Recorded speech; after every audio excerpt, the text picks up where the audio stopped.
नमस्कार दोस्तों, हमारे चैनल में आपका बहुत बहुत स्वागत एवं अभिनंदन है। यहाँ आप देख रहे हैं नीति शतक। नीति शतक की हमारी आज आखिरी पद्धति कर्म पद्धति रह गई है। हमने पूरी 10 पद्धतियों को क्रम से अर्थवाइज पढ़ा है। मैं आशा करती हूँ कि आपको ये पद्धतियाँ बहुत अच्छे से समझ में आ गई होंगी, यानी नीति शतक आपको पूरी तरीके से समझ में आ गया होगा, जो कि हमारे यूपीटीजीटी में लगा हुआ है नीति शतक। तो आइए हम इस पद्धति को भी देख लेते हैं, इस पद्धति को भी संपूर्ण कर लेते हैं।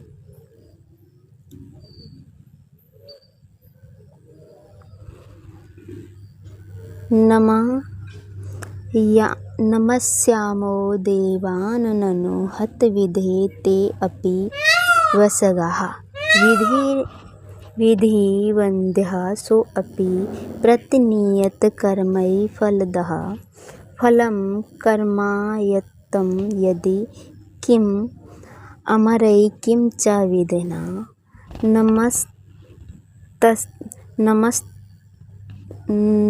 नमस्तकर्मेभ्यो विधिरपि न येभ्यः प्रभवति।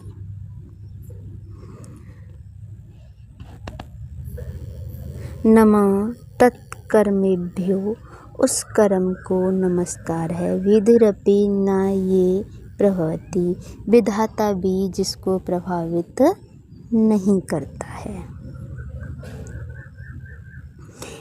इसका हम अर्थ इस तरीके से निकालेंगे।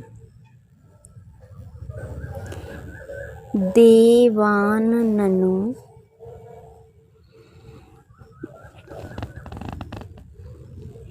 देवान नमस्यामः, देवान नमस्यामः, देवताओं को नमस्कार करें। देवताओं को क्या करें? नमस्कार करें। ननु ते अपि हतविधे वसगा, ननु ते अपि हतविधे वसगा, वह भी विधाता के वश में है, वह भी विधाता के हाथ में है। देवा नमस्यामहो, देवताओं को नमस्कार करूं। ते अपि विधाता, ते ननु विधाता वसगा, वह भी विधाता के बस में है, विधाता के हाथ में है। विधिर्वन्द्या, तो क्या विधाता की वंदना करूं, विधाता की पूजा करूं। सो अपि प्रतिनियत कर्म फलदः, वह भी नियत कर्म का फल देते हैं। जो कर्म हमने कर लिया है उसी का फल देते हैं। फलम कर्मायतम, यदि फल कर्म से प्राप्त होता है तो किम अमरै किम च विधिना, तो क्या फलम कर्मायतम, कर्म का ही फल मिलता है यदि, तो किम विधिना, तो क्या कर्म की ही पूजा करें।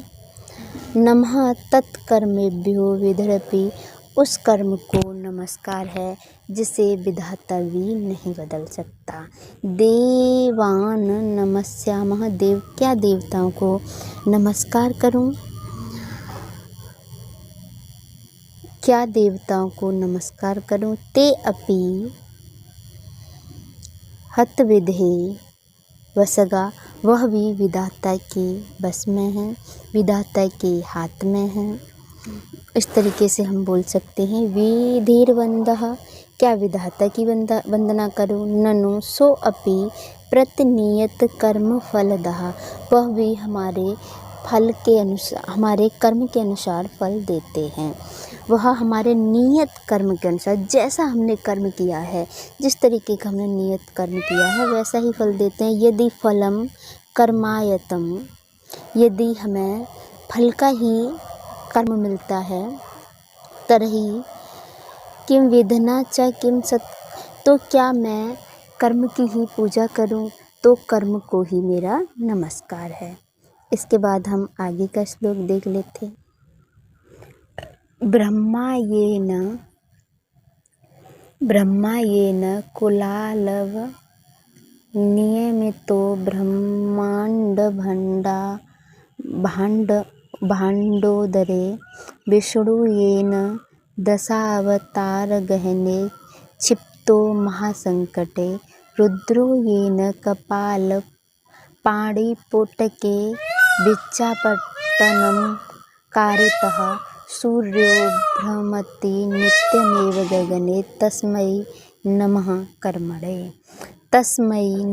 कर्मणे। उस कर्म को नमस्कार है।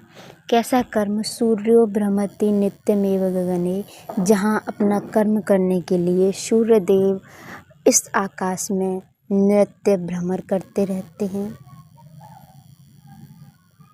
रुद्रो येन कपालपाणिपुटे भिक्षुकाटनं करोति। रुद्रदेव यहाँ पर कपाल का भिक्षा पात्र बना करके भिक्षा ग्रहण करते हैं। विष्णु येन 10 अवतार क्षिप्तो महासंकटे। भगवान विष्णु यहाँ पर क्या करते हैं? 10 अवतार लेते हैं, 10 अवतार लेते हैं कुम्भ इत्यादि का महासंकट को हरने के लिए। ब्रह्मा येन कुलालव नियमितो ब्रह्मांड भारणोदये। ब्रह्मा जी यहाँ पर क्या करते हैं?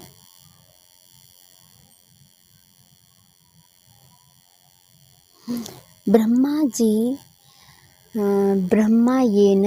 जी कुलाल नियमितो कुलाल कुम्हार की तरह लगातार जिस तरीके से कुम्हार बर्तन बनाता रहता है, उसी तरीके से ब्रह्मा जी लगातार अपने काम में लगे रहते हैं, अपना सृष्टि का निर्माण करते रहते हैं।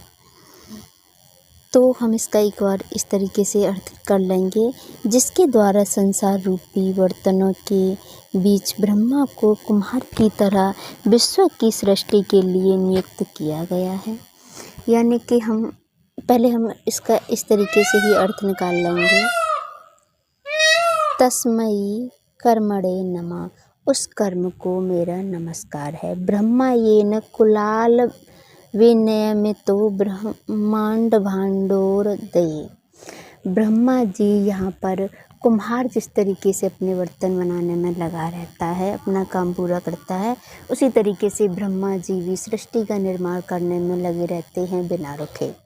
विष्णु येन दशावतार गहने क्षिप्तो महासंकटे। विष्णु जी ने इस महासंकट को हरने के लिए अवतार लिए, 10 अवतार लिए। रुद्रो येन, रुद्र जी यहाँ पर क्या करते हैं? रुद्र यानी कि शिव जी को भिक्षा मांगना पड़ा, भिक्षा तट बना करके। सूर्य जो इतना पराक्रमी है, उसे लगातार भ्रमण करना पड़ता है, तो सभी को अपना कर्म करना पड़ता है। ऐसे कर्म को मेरा नमस्कार है। इसके अगला वाला श्लोक देख लेते हैं हम। या साधुश्च खलान् करोति विदुषो मूर्खान् हितान् द्वेषिणः प्रत्यक्षं कुरुते परोक्षममृतं हलाहलं तत्क्षणात् ताम् आराध्य सत्क्रियां भगवतीं भोक्तुं फलं वाञ्छति। हे साधो व्यसनैः गुणेषु विपुलेषु अवस्थां व्रता मा कृथा। हे साधु, हे सज्जन लोग, हे सज्जनों, हे सत्पुरुषों, मनोरथ की सिद्धि चाहते हो यदि, तो आपको क्या करना चाहिए? अपने कर्म को करना चाहिए, अपने कर्म में लगे रहना चाहिए। तो कर्म क्या करता है? साधुश्च खलान् करोति। जो खल व्यक्ति हैं, जो दुष्ट व्यक्ति हैं, उसको साधु बना देता है। विदुषो मूर्खान्,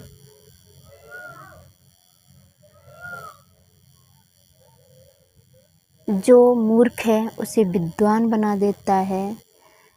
हितान् द्वेषिणः, शत्रु को मित्र बना देता है। प्रत्यक्षम कुरुते परोक्ष अमृतम, जो दिखाई नहीं देता उसे दिखा देता है। अमृतम हलाहलम तत्क्षणात्, विष को अमृत बना देता है। ताम आराध्य सत्क्रियाम भगवतीम भोक्तुम फलम वांछति, यदि आप अच्छे फल की इच्छा करते हो तो आपको क्या करना है, कर्म करना है। व्यसनई गुणेषु बिलेषु अवस्था माँ वृथा माँ कृथा, आपको बिना प्रयोजन के कुछ प्राप्त नहीं होगा। बिना प्रयोजन की बात के बारे में आप बिल्कुल भी ना करें, व्यर्थ के प्रयत्न आप ना करें, क्योंकि यहाँ पर आप जब तक कर्म नहीं करोगे तब तक आपको कुछ प्राप्त नहीं होगा। या साधुश्च खलान करोति, जो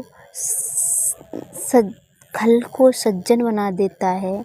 मूर्खा विदुषी, मूर्ख को विद्वान बना देता है। द्वेषे हंति, द्वेषता का हरण कर लेता है। प्रत्यक्षम कुरुते परोक्ष, जो प्रत्यक्ष परोक्ष जो है दिखाई नहीं देता उसे प्रत्यक्ष कर देता है। अमृतम हलाहलम, विष को क्या कर देता है, अमृत बना देता है। तत्क्षणात् ताम आराध्य सत्क्रियाम, इस सत्क्रिया में लगकर भगवतीम भोक्तुम फलम वांछति, यदि आप अच्छा फल पाना चाहते हो। व्यसनई गुणेषु वृथा, फालतू की उसमें ना लगें आप, ऐसी आप भाग्य इत्यादि के ऊपर ना पड़ें। आप ये न सोचें कि जो होगा सो होगा, आप अपना कर्म करें। इस तरीके का इसका सेंस निकलेगा कि आप अपने कर्म में जुटे रहें। वृथा माँ कृथा, फालतू का ये वृथा नहीं करें। इसके बाद हम अगला श्लोक देख लेते हैं। यहीं पर हम इसे बहुत शीघ्रता से पढ़ रहे हैं, जिससे कि आपका ये जब हो जाएगा तो हम इसी के साथ में आपका मेघदूत भी पढ़ेंगे। शुभ्रम सद्म विभ्रमा युवतयः श्वेतात्पन्नः उज्ज्वला, लक्ष्मी इति अनुभूयते चिरम् अनुसूयते शुभे कर्मणि विच्छिन्ने नेतराम् अंकलः क्रीडा तुट्टतन्तुकं मुक्ताजालम् इव प्रयाति झटति भ्रस्य दिशो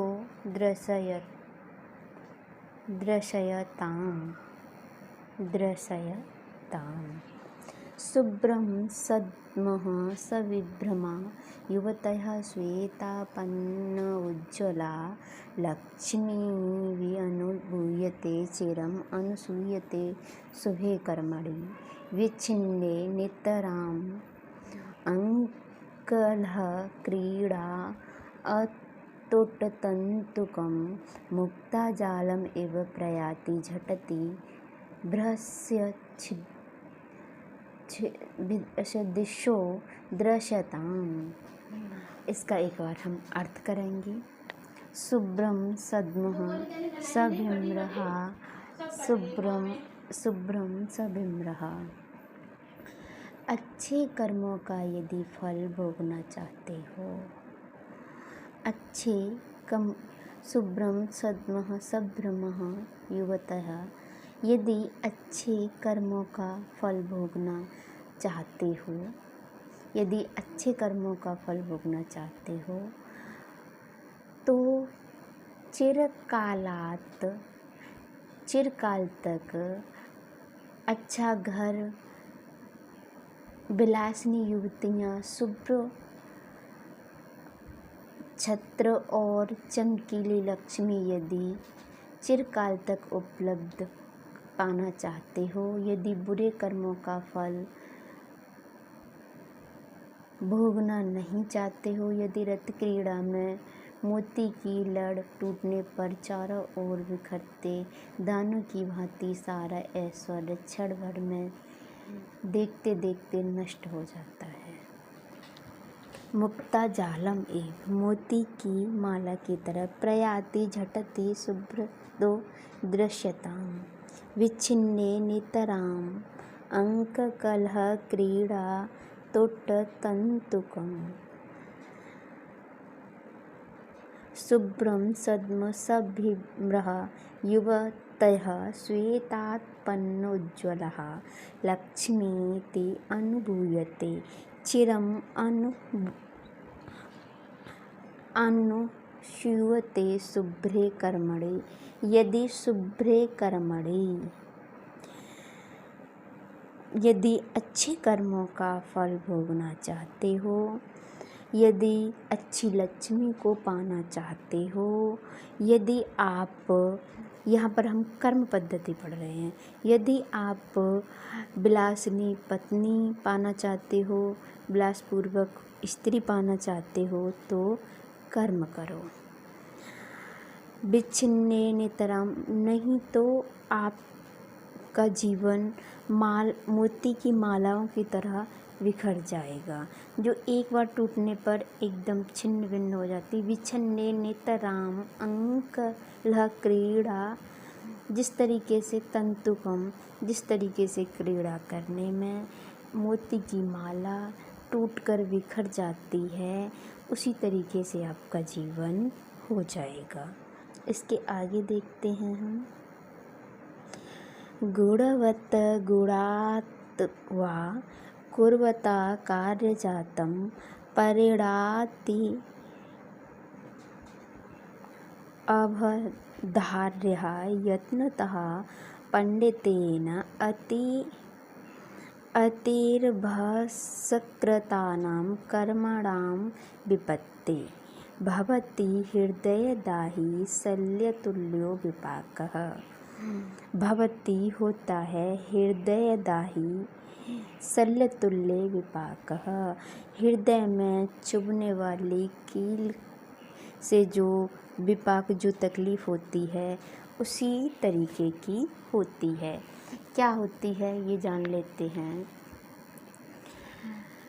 गुणवत् गुण वा, गुणों से युक्त अथवा गुणों से हीन, गुणों से युक्त अथवा गुणों से हीन, जो गुणवत् कुर्वता कार्य जातम, कार्य किया जाता है, परिणाति धार्य यत्न पंडितेन अतिर, यह मेरे हृदय में उस कील की तरह चुभते हैं, दर्द देते हैं। क्या अच्छे गुणों से युक्त या गुणहीन कार्यों को करने वाले विद्वानों को भली भांति परिणाम के विषय में सोच लेना चाहिए, क्योंकि बहुत शीघ्रता से किए गए कार्यों का फल मरण पर्यंत लोहे की कील की तरह संताप देने वाला होता है।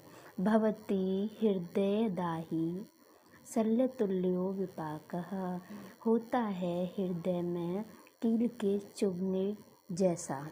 क्या गुणवत् अगुणवत्ताभा, अच्छे गुण या बुरे कर्म को करने वाले विद्वानों को पंडितेन यत्नतः परिणित, अच्छे और बुरे कर्मों को करते समय उस विद्वान को उस बारे में सोच लेना चाहिए, क्योंकि बहुत शीघ्रता से किए गए कार्यों का फल मरण पर्यंत हमारे साथ रहता है।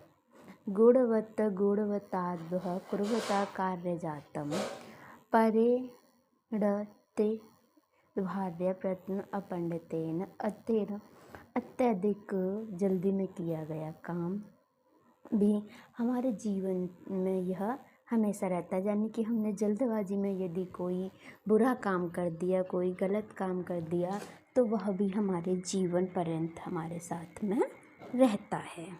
इसके बाद हम अगला श्लोक देख लेंगे। स्थाल्यां वैदुर्यमर्यां पचति तिलककांडचन्द्रेऽधिनौघैः स्ववर्णालाङ्गैः विलिखितैः वसुधाधर्मतुल्यहेतो कृत्वा कर्पूरखण्डान् वृत्तिं इह कुरुते क्रोद्रवाणां समन्तात् प्राप्येमां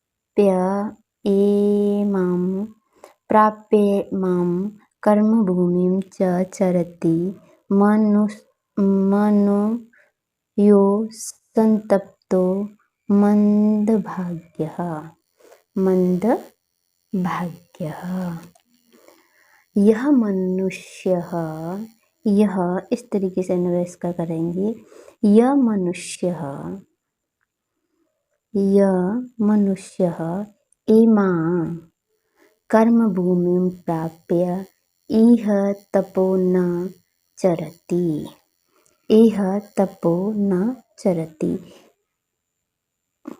इमां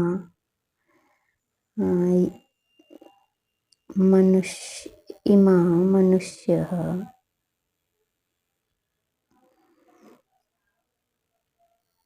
इमां कर्मभूमिं प्राप्य मनुजो मंदभाग्ये तपसो न चरति। यह मनुष्य इमां कर्मभूमि प्राप्य इह तपो न चरति। जो मनुष्य इस कर्म भूमि को पाकर के यह तप नहीं करता है, सह मंदभाग्यो, वह मंदभागी पुरुष, वैदुर्य, यदि इमां कर्मभूमिं प्राप्य मनुजो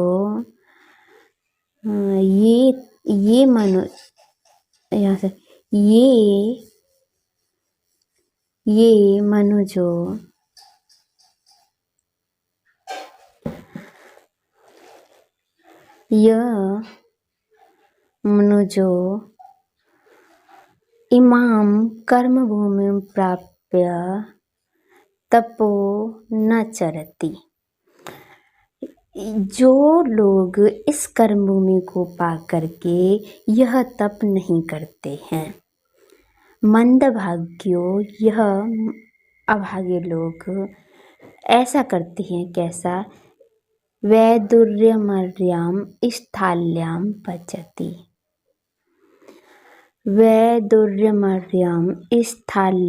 पचति। किं पचति? तेलकढ़श्च। वैदुर्मणि की थाली में तिल की खड़ को पकाते हैं। चंद्रेन्दुः, वह भी चंदन की लकड़ियों को इकट्ठा करके स्ववर्णलांगः ग्राघ्रैर्विलिखति, और वह क्या करते हैं? सोने की सुंदर वस्तु के अग्रभाग से वसुधां कत्तुल्यं हेतु पृथ्वी को, धरती को खोदते हैं, जोतते हैं। कृत्वा, करके, कर्पूरखंडान् वृत्तिमहि कुरुते क्रोडाभां समान्त, और कपूर के टुकड़ों से क्या करते हैं? वह दीवार बनाने की कोशिश करते हैं, घेरा लगाने की कोशिश करते हैं। कोड़ों के चारों ओर वह घेरा लगाने की कोशिश करते हैं। तो एक बार हम इसका अर्थ ऐसे पढ़ देते हैं। यह मनुष्य इमां कर्म भूमि प्राप्य इह तपो न चरति। जो मनुष्य इस कर्म भूमि में आकर के इस तपस्या को नहीं करता है, सह मंदभाग्यो वैदुर्यमर्यां स्थाल्यां चांद्र इंदु अग्नि तिलकान् पचति। अगर वह ऐसा नहीं कर रहा है तो वो ऐसा कर रहा है कि वैदुर्यमणि की थाली में चंदन की लकड़ियों से तिल की खर को पकाता है। कर्म मूल्य से हेतु, कर्म मूल्य एक वृक्ष का नाम है, उसके लिए, उसकी जड़ के लिए सौवर्ण्यः अंगलहि, सोने की अग्रभाग से, सोने की वस्तु के अग्रभाग से वसुदाम विलिखति, पृथ्वी को खोदता है। किसके लिए? करमूलस्य हेतु, करमूल की जड़ के लिए। सोने की थाली में यानी कि वैदुर्यमणि की थाली में चंदन की लकड़ी से घर पका रहा है, ऐसा कर रहा है। और वह सोने के आभूषण के नोक से वह क्या कर रहा है? पृथ्वी को खोद रहा है, जोत रहा है। वो भी किस लिए? एक मामूली सी जड़ के लिए। और वह कपूर से क्या कर रहा है? दीवार लगाने की कोशिश कर रहा है, घेरा लगाने की कोशिश कर रहा है कोड़े के चारों ओर, जिसका कोई मतलब नहीं है। इसके बाद हम आगे चलते हैं। नेवाकृति फलति नेव कुलम न शीलम विद्यापि न एव न च रत्नकृतापि सेवा भाग्यानि पूर्वतपसा खलु संचितानि काले फलन्ति पुरुषस्य यथ वृक्षा यथ एव वृक्षः। भाग्यानि पूर्व तपसा खलु सिंचितानि, भाग्य ने हमने जो पूर्व में तपस्या कर ली है, जो सिंचित कर लिए हैं अपने कर्म, काले फलन्ति पुरुषस्य तत एव वृक्षा, वह समय पर फलित होते हैं। जैसे वृक्ष एक पेड़ पर फल समय के बाद लगता है, उसी तरीके से हमारे द्वारा जोड़े गए कर्म, अच्छे काम, और हम उनको सिंचित करते रहते हैं तो वह समय पर आते हैं। ना एव कृति फलति न एव कुलम शीलम, ना ही तो आपका कार्य फलित होता है, ना ही आपका कुल शीलम, ना ही आपका कुलशील यह होता है। यानी कि ना एव कृति, कुछ भी फल नहीं देता है, फलस्वरूप नहीं होता है। न एव कुलम न शीलम, और ना ही अच्छा कुल ही फल देता है। ना तो कुछ भी फल, ना तो कोई, ना आकृति फलती, ना तो हमारा स्वरूप, हमारी आकृति फल देती है। ना एव कुलशीलम, ना ही अच्छा कुल आपको फल देता है। विद्या भी न च, विद्या भी नहीं देती है। यत्नाकृति सेवा, प्रयत्न पूर्वक की गई ना ही सेवा। भाग्यानि पूर्व तपसा, हमारे भाग्य ने जो पहले तपस्या कर ली है, जो तपस्या के द्वारा हमने अपने भाग्य से जो संचित कर लिया है, वही काले फलंती, फिर बाद में फलित होती हैं। पुरुषस्य तथ एव वृक्षा, जिस तरीके से समय पर फल आते हैं वृक्ष पर, उसी तरीके से हमारे भाग्य द्वारा, तपस्या द्वारा जो हमने सिंचित किए हैं फल, वह भी समय पर आते हैं। ना तो आकृति फल देती है, ना ही कुल हमारा फल देता है, ना विद्या फल देती है। यत्ना कृता अपि, प्रयत्न करके, सेवा करके, किसी को खुश करके भी वह भी हमारे फल नहीं देता है। यानी कि हमें से काले फलंती, समय पर फलित होता है। पुरुषस्य, पुरुष का, तद एव वृक्षा, वृक्ष की तरह। भाग्यानि पूर्व तपसा खलु सिंचितानि, हमने जो पूर्व में सिंचित कर लिए हैं अपने फल, जिस तरीके से वृक्ष पर फल आते हैं बाद में, उसी तरीके से यह भी हमारा फलित होता है। ना आकृति, ना तो आकृति फलंती, न एव कुलम न शीलम, ना ही अच्छा कुल, ना ही हमारा चरित्र। विद्यापि न च, ना ही विद्या। यत्नाकृत सेवा, हमारे द्वारा प्रयत्न की गई हुई सेवा। संजत्वंभसि यातु मेरुशिखरं शत्रुञ्जत्वावहे वाणिज्यं कृषिसेवने च सकला विद्या सकला शिक्षा। आकाशं विपुलं प्रयातु खगकृत् खगत्व कृत्वा प्रयत्नं परं भवतीह कर्मवशतो भाव्यस्य नाशः कुतः। मञ्जत्वंभसि यातु मेरुशिखरं शत्रुञ्जत्वा। यानी कि हम इस तरीके से इसका अर्थ निकालेंगे। जल में डूबे, मञ्जत्वंभसि जल में डूबे, यातु सुमेरु मेरु शिखरम की चोटी पर, शत्रुंजत्वावहे युद्ध में शत्रुओं को जीते, वाणिज्यम कृषि सेवने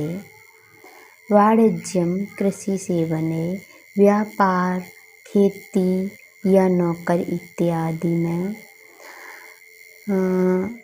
च सकला माने संपूर्ण, विद्या कला शिक्षताम कलाओं को सीखा हुआ, आकाशः विपुलम आकाश को विस्तृत, प्रयातु जावे, खगत्व कृत्वा पक्षियों की तरह करके, प्रयत्न से, परम अत्यंत प्रयास करके, भवाभ्यम जो नहीं होना है वह,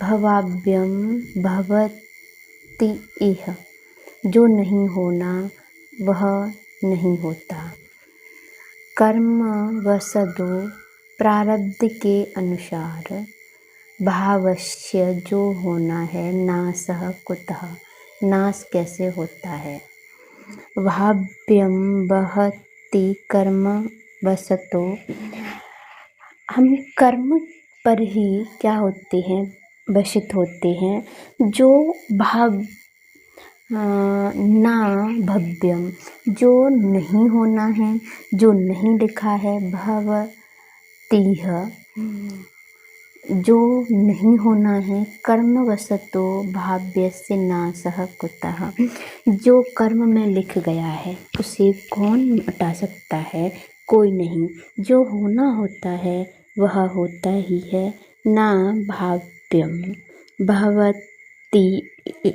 भवति यह कर्मवशतो भाव्यस्य नाशः कुतः। अब हम आगे आ जाते हैं।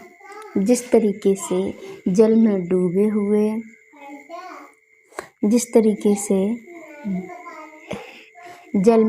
हुए, ना भव्यम भवति इह कर्मवशतो भाव्यस्य नाशः कुतः जो होना होता है उसे भला कौन खत्म कर सकता है, जो भाग्य में लिखा हुआ है वह होता ही है। समंजत्वंभसि जल में डूबे हुए, यातु में भीमं वनं भवति यस्य पुरं प्रधानं सर्वो जनः स्वजनताम् उपयाति यस्य कृतस्नः च भूर्भवति सन्निधिरत्नपूर्णः यस्यास्ति पूर्वसुकृतं विपुलं नरस्य। भीमम माने भयंकर, वनम माने वन, भवति माने होता है, तस्य माने उसका, परम माने विशाल बड़ा, प्रधानम माने श्रेष्ठ, सर्वो जनः सभी का, स्वजनताम उपयाति मनुष्य आत्मीयता का प्राप्त होता है, कृत्स्नः माने संपूर्ण, भूमिर्भवति पृथ्वी होती है, सन्निधिपूर्णः श्रेष्ठ निधियों और रत्नों से भरी हुई, यस्य अस्ति जिसका है, पूर्वकुलम विपुलम नश्य जिसका, इसका हम अन्वय कर लेते हैं। यस्य नरस्य विपुलम, यस्य नरस्य विपुलम, जिस नर का विपुलम, जिस नर का विपुलम, यस्य नरस्य विपुलम, विपुलम मतलब अच्छे कर्म, यस्य नरस्य विपुलम, विपुलम अच्छे कर्म पर्याप्त, यानी जिस नर के अच्छे कर्म हैं। यस्य नरस्य विपुलम जिस नर के अच्छे कर्म हैं। पूर्व सुकृताम अस्ति, पूर्व में उसने अच्छे कर्म किए हैं। तस्य भीमम वनम प्रधानम, उसका भयंकर जंगल भी विशाल, भीमम वनम प्रधानम पुरम भवति, जो उनका जो विशाल वन में भी उनका कोई कुछ नहीं बिगाड़ सकता। तस्य उसके सर्वोजना सुजनानुपायति, उनके लिए सभी लोग अच्छे होते हैं। कृत्सना भूमि, कृत्सना माने संपूर्ण, सन्निधि पूर्ण भवति, उनके लिए सारे ही लोग अच्छे हो जाते हैं, उनके लिए सारे ही काम आसान हो जाते हैं। यस्य नरस्य विपुलम पूर्व सुकृतानि अस्ति, जिस नर के पूर्व में अच्छे कर्म किए गए हैं। तस्य भीमम वनम प्रधानम पुरम भवति, उसके लिए बड़े से बड़ा जंगल भी अच्छा हो जाता है। पुरम भवति तस्य सर्वो जनः, उसके सभी जन सुजनताम उपयाति, सज्जन लोग हो जाते हैं। कृत्सना भूमि, संपूर्ण पृथ्वी, च सन्निधि पूर्ण भवति, उसके लिए संपूर्ण श्रेष्ठ निधियाँ और रत्नों से भरी हुई हो जाती है। इसके बाद हम अगला श्लोक देख लेते हैं। बने रणे शत्रु जलाग्नि मध्ये, महावड़े पर्वतम तके वा, सुप्तं प्रमत्तं विषम स्थितं वा, रक्षन्ति पुण्यानि पुराकृतानि, रक्षन्ति पुण्यानि पुराकृतानि, पूर्व में किए गए हमारे अच्छे कर्म ही हमारी रक्षा करते हैं। सुप्तम बने मतलब जंगल में, रणे मतलब युद्ध में, शत्रु जल अग्नि मध्य, शत्रु जल और अग्नि के बीच में, महारणे यानी कि घोर समुद्र में, अथवा पर्वत मस्तके अथवा पर्वत की चोटी पर, सप्तम, सप्तम माने सोते हुए को, सप्तम प्रमत्तम यानी असावधान को, विषम स्थितम वा विषम परिस्थिति में भी, रक्षन्ति पुण्यानि पुराकृतानि, रक्षा करते हैं पूर्व में किए गए कर्म। पूर्व में यदि किसी ने अच्छे कर्म किए हैं तो वह पूर्व में किए गए अच्छे काम ही व्यक्ति की रक्षा करता है, चाहे वो भयंकर जंगल में हो, चाहे रणभूमि में हो, चाहे शत्रु के सामने हो, चाहे अग्नि के बीच में हो, चाहे समुद्र के बीच में हो, चाहे पर्वत की चोटी पर हो, इस तरीके से कहीं सोया हुआ हो और वह प्रमत्त हो यानी कि असावधान हो, विषम परिस्थिति, इस तरीके की कठिन परिस्थितियों में, विषम परिस्थितियों में उसका पुण्य ही, उसकी पुण्य काम ही उसकी रक्षा करते हैं। तो यहाँ पर दोस्तों हमने नीति शतक को संपूर्ण किया है। हमने 10 पद्धतियों को नीति शतक की को यहाँ पर पढ़ लिया है। ये हमारी आज आखिरी पद्धति है। इसके बाद हम मेघदूत पढ़ेंगे। आपने इतना प्यार दिया, इसके लिए बहुत बहुत धन्यवाद आपका। नमस्कार।